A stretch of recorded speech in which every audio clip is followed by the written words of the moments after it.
එතකොට ඔයා කරපු ඩිග්‍රියේ හැටියට ඔයාට ඕනම පසක් ගලක් අඳුර ගන්න පුළුවන්ද? පුළුවන්. එහෙම පුළුවන් වෙන්න ඕන මගේ ඩිග්‍රී හැටියට. එතකොට මේ මූදු වැලි හැදිලා තින්නේ මොන වයින්ද? මේදි වැලි. ඒවට කියන්නේ අපි සිලිකා කියලා. එතකොට අර ගල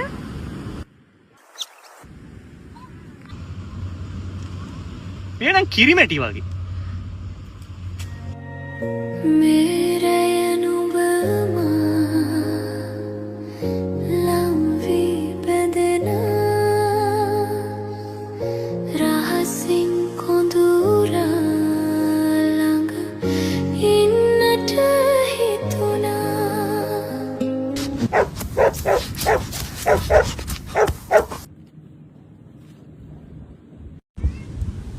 කවුද යකෝ ඊය දාලා ගියපු බෙට්ට දෙකට කැඩුවේ? තනි වෙන්නට සනසා තව හිත